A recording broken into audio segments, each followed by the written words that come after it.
Hello everyone. So today we're going to go over how to do a balance sheet for any company.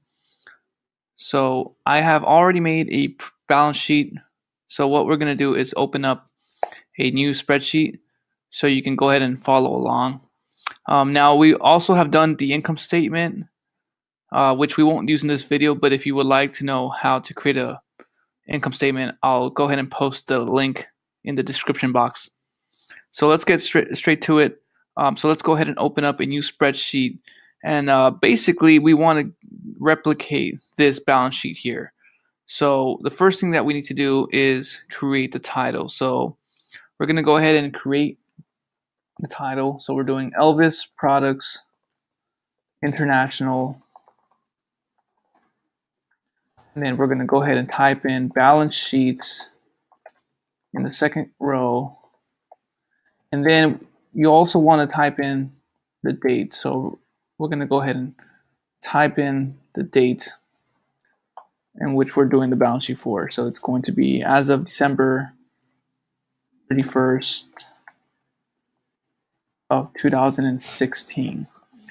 Now, once you've done that, you can go ahead and customize this so you start to build a nice, neat format.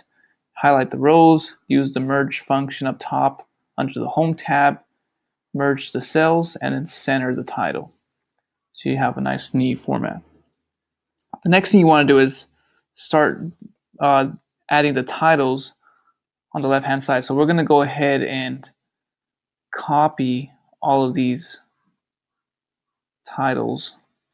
And so normally you want to list them in this order. So just to save some time, I'm just going to go ahead and copy and paste here. But normally, this is what you're going to need in any balance sheet. You have your assets, and among the assets, we want to divide, or we basically want to separate our current assets versus our fixed assets. So anything that's current is going to be cash, accounts receivables, and inventory. And that'll give you the total current assets. And then our fixed assets are any plant and equipment and accumulated depreciation. And then we're going to add that and we should get total assets. For liabilities, we have the similar liabilities. We have current liabilities and we have long-term liabilities. Anything that's under 1 year is going to go underneath accounts payable, short-term notes payable, current liabilities, and anything that's more than a year is going to go under long-term debt. And same thing goes for the current assets. Anything that's current is usually less than 1 year, and then more than 1 year would be long-term assets or long-term debt. Okay, and then the last thing we're going to do is add in the owner's equity, which is basically the common stock and retained earnings, and that's going to give us our total shareholders equity. And then we're going to go ahead and add the total liabilities with the total owner's equity. All right. So at the end of the balance sheet, we basically want to make sure that our total liabilities and equity is balanced with the total amount of assets. Okay. So let's start plugging in the data. So I'm going to go ahead and just copy some of this data. So I'm going to copy the cash, accounts receivable, and inventory for 2015 and 2016. I'm going to go ahead and copy. All right, and then I'm going to go ahead and just add the years 2015. All right, now feel free to pause this video so you can plug in the data if you're following along. But I'm pretty much skipping through all the numerical inputs just to save time. And then we'll go ahead and just modify this really quick, and so that it looks identical to the left hand side. All right, so now in order for us to figure out or calculate current assets, we basically want to add all of our current assets, which is these cells here from B5 to B7, and then for 2015 it's going to be 5C to 5.7. So To make this easy, you want to use the function that will add the current assets. And the function is basically equals sign sum, and that's going to give you the addition function for Excel. Double click, and then go ahead and highlight the cells that you want to add. And then don't forget to close parentheses and click tab.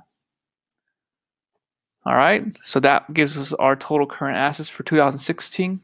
Let's go ahead and drag the formula at the bottom right hand side to 2015, and we should get 2015 current assets. Now you're seeing this because of the format. So the way you want to fix this is go ahead and highlight the entire 2015 just because we're going to need it for the other formulas. Then you're going to go ahead and right click, and you want to hit number format. So you notice it's in the custom category. So we want to basically just get the number value. So we're going to go ahead and click number and hit OK, and that should change us. Now we also want to add the comma formats, and we want to get rid of the decimals. We don't want any decimals. All right. So we have our current assets. The next thing we want to do is find out our fixed assets. So again, we're going to copy the data, and I want to copy plant and equipment and accumulated depreciation. Just like that. And let's go ahead and paste. All right, very good. And now to add our net fixed assets, we want to go ahead and basically add plant and equipment and accumulated depreciation. Now, if we look at our other balance sheet, the formula for net fixed assets is B9 minus B10. So that means we have to subtract accumulated depreciation from plant and equipment. And the reason is because it's a non-cash expense. So instead of adding accumulated, we need to make sure that we subtract it. All right, so let's go ahead and apply that to our new formula, to our new balance sheet. We're going to go ahead and equal sign. We're going to click plant and equipment, subtract accumulated depreciation, and hit tab. And that is the correct answer. Let's go ahead and click and drag the formula to the next column. All right.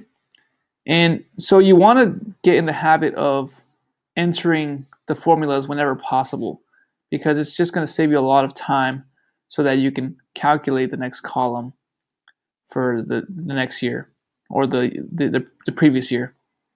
All right, so now to find out our total assets, we want to go ahead and add our total assets. So that's going to be current assets plus our fixed assets. So it's a simple formula. Current assets, add fixed assets, tab. And there you have it. Click and drag. All right, so we've calculated our assets. Now the next step, we need to figure out our total liabilities. Okay, so we'll head over to our balance sheet. We're going to go ahead and copy our current liabilities and paste them to our new balance sheet. There we go. All right, so we're going to use a similar formula to add our current liabilities as the one we used for current assets. Equal sign sum, and highlight the columns that you want to add. Close the parentheses and hit tab. That gives us our current liabilities for 2016. And then we'll go ahead and click and drag to 2015 as well. All right, so far so good. Let's go ahead and now find out what our long-term debt is. Long-term debt is here. And you'll enter in the data. So now we're just going to add our long-term debt with our current liabilities. So simple formula plus long-term debt, and then click and drag to apply the formula to the next column. All right, so we have our total liabilities. The last step we need is our shareholders' equity. So we need our common stock, all right, which is 460,000. Paste it to the new balance sheet, And we also need our retained earnings. And there we have it. Okay, so to calculate total shareholders' equity, we're just going to go ahead and add common stock plus retained earnings. And that gives us our total. Click and drag.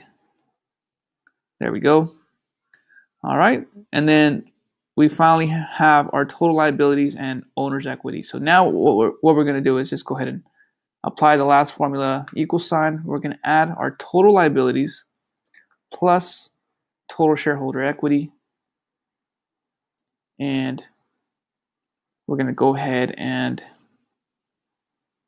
click and drag. Okay, so you notice that for some reason my 2016 total liabilities and owner's equity does not match my total assets. So that means I inputted the wrong data in a certain file. So I'm just going to double check my work here, and it looks like it's going to be in my total liabilities. All right. Okay, so now I know where I made a mistake. So this should actually be 540,200. So that tells me that my accounts payable should actually be 200. And you notice when I change data, because I applied the formulas to the rest of the rows, it should change the number to the correct answer. And we're going to go ahead and plus tab, and there we go. So you see my total liability and equity matches my total assets. All right, so there you go. So that's pretty much a balance sheet. So now all we want to do is just finish any last touches. So you want to make your balance sheet nice and neat, easy to read. Let's go ahead and change the color in the background, and we're going to add borders to separate the liabilities and equity from the assets. All right. What you can also do is add maybe a bottom border here. We'll go ahead and add a thick border, and then let's add a double border here so it's nice and easy to read, especially if you are working for a company and you do financial statements. You want to make sure that you create your balance sheet in the easiest to read ways possible. Okay, now we're going to go ahead and also add a border at the bottom line here, make that a double border, and then the last thing we want to do is maybe highlight some of the key data points here. So some of the key data points are going to be the total assets. You can go ahead and bold that. And then you can also go ahead and bold the total liabilities, the owner's equity. All right. So now what we can do is compare it. And you see it's pretty identical. Last thing we're missing is maybe some bold title here. And that's how you do a balance sheet. Okay, so I hope this video was helpful. If you have any questions, please feel free to leave me a comment in the comment box down below. Link and subscribe to my YouTube channel. The next video we're going to make is the last financial statement, which is the cash flow statement. So once we have our income statement and our balance sheet, we're going to go ahead and create what's the cash flow statement. Okay, thank you for watching. Have a great day.